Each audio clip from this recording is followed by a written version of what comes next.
Nous voilà donc chez BYD. Yeah. Alors, bon, il y en a beaucoup qui ne connaissent pas BYD, mais par exemple BYD c'est une grosse société qui est spécialisée dans les batteries, parce que vous pouvez voir actuellement la E6, qui est une des premières voitures électriques 100% électriques chinoises. Et en fait, pour la petite histoire, les batteries de iPhone sont fabriquées par les usines BYD en Chine. C'est eux qui ont conçu la première batterie pour iPhone, qui était, bon, pas exceptionnelle, mais qui pour l'époque était plutôt pas mal. Donc BYD, ils font, comme vous pouvez voir un peu sur l'écran, ils font des voitures. Et d'ailleurs, ils sont tellement fiers de faire des voitures qu'ils font à Shenzhen le premier taxi 100% électrique. Voilà, il y a une série de taxis qui ne marchent qu'à l'électricité. Mais BYD fait aussi des bus. Ouais, des bus. Par exemple, si vous allez à Los Angeles, sachez que la compagnie BYD fait également des bus pour Los Angeles. D'ailleurs, ils ont leur propre usine directement là-bas pour produire leur propre usine, enfin leur propre modèle. Et c'est vraiment pour ça qu'ils sont assez précurseurs dans l'électrique. Ils font des voitures thermiques, mais c'est aussi les premiers à faire des voitures 100% électriques. Et quand on voit les premières voitures Renault, à quoi elles ressemblent, qui sont plutôt des jouets pour une ou deux personnes, on se rend compte que là on a vraiment des voitures qui sont les voitures les plus abouties. Et je peux vous dire que si ils ont décidé de faire des taxis, qui sont certainement les voitures les plus torturées au monde, et c'est qu'ils sont assez sûrs de leur coup. Donc on va aller faire un petit tour de cette BYD. Donc là c'est plutôt le modèle familial.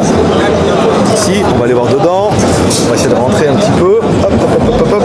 Donc toujours voilà, 100% électrique avec les trucs. Je ne sais pas si on peut rentrer, non c'est fermé. On aura essayé, on arrive à rentrer partout aujourd'hui. Et ben voilà, ce qui devait arriver arriva forcément.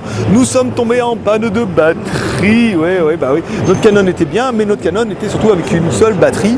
On n'a pas eu le temps d'en acheter une autre. On pensait qu'on allait faire la blague, mais à force d'enregistrer, de couper, d'enregistrer, de recommencer, et on est tombé en panne de batterie. Mais heureusement, on avait quand même prévu, par exemple, la caméra sport qu'on a combiné avec le micro Sony, ce qui nous permettra en fait d'avoir un son tout à fait correct pour le reste de nos prises.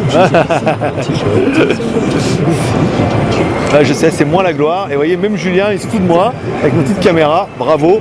Merci Julien. Ça, c'est du support. Nous revoilà donc sur le stand de BYD. Oui, avec les voitures 100% électriques. La E6 qu'on a vu tout à l'heure. La voiture électrique. Et enfin, les bus. Ouais. Alors là, je veux dire, si vous êtes au JD Geek et que vous aussi, vous avez envie de vous acheter un bus, vous allez pouvoir acheter un bus. Oui, mais un bus 100% électrique avec le K9. On va voir l'explication. Donc, le bus, il est grand. Il y a plein de trucs. Au niveau... Le seul avantage qu'on pourra vous comprendre, c'est au niveau de la taxe de pollution, où on sera bien, vu que le bus est 100% électrique. On va aller voir un petit peu, on va essayer de rentrer dans un bus BYD. Voilà, donc c'est Wangzhou Pure Electric Bus. Voilà, avec un bus 100% électrique. Donc là, on est sur une autre marque, là, vous voyez, on n'est même plus chez BYD. On est sur une autre marque de bus. Alors un bus électrique, ça ressemble à quoi ? Ça ressemble à un bus. Ouais, comme ça. Directement, voilà, il y a des gens qui sont dedans. Classique, vous voyez, on a toujours l'accélérateur, le frein, ce qui est plutôt bien pour un bus. De toute façon, les bus chez vous sont boîte automatique, donc ici aussi, électrique, voilà, pas mal. Et c'est bien. Ça fait un petit peu salon pour beaucoup de monde. Ouh, pourquoi pas. Voilà. D'un côté le BYD, d'un autre côté un autre modèle. Ça se passe comme ça.